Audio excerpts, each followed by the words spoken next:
Simula noon na gumagamit ako ng mga social media, ang dami talagang mga tanong dito patungkol sa kilikili ko. Kung ito daw ba fake or hindi fake, 'di ba? Real or fucky? Ala, shit.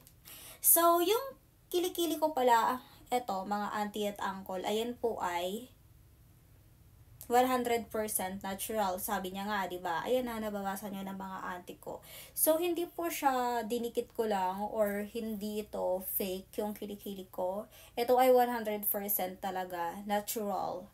At hindi ako nag-aahit ng kilikili ko. At marami na rin ako ditong video na mga nagawa na mga talagang kahit sa kabilang account ko. Anyway, dalawa pala yung account ko dito. So, ayun, paulit-ulit kong sinasabi talaga mga auntie ko na yung kilikili ko ay hindi po yan fake, ay hindi po ako gumagamit ng aking social media account para to be famous or kinami na ganyang mga rason. Simula noon pa man talaga auntie ko, ayun yung kilikili ko ay mga 6 years na yan siya, yun, hindi ako nag-ahit. Pero nag-ahit ako ng mga nakaraan kasi sobrang init ng summer. So, tumubo na siya ngayon. Ito yung mga unang ahit ko pa lang.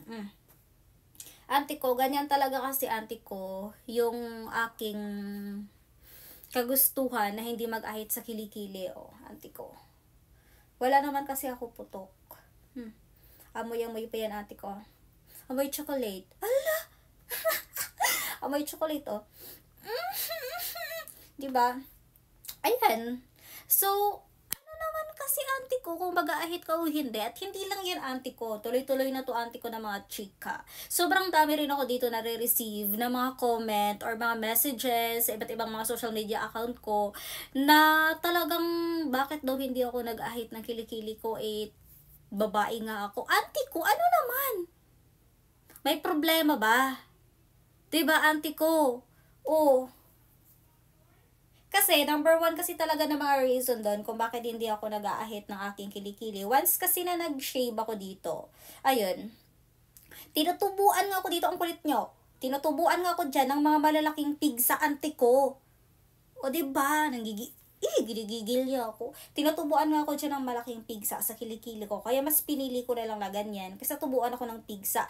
Auntie ko, masakit ho ang pigsa. Auntie ko, may mata po ang pigsa. At sobrang sakit ho yun. Diba? Yun, auntie ko. Oh.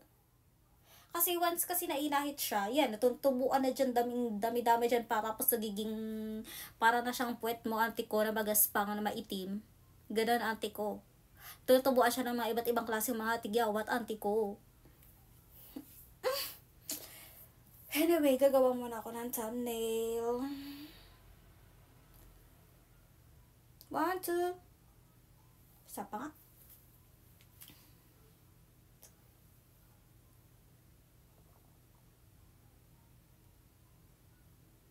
Okay, that's all.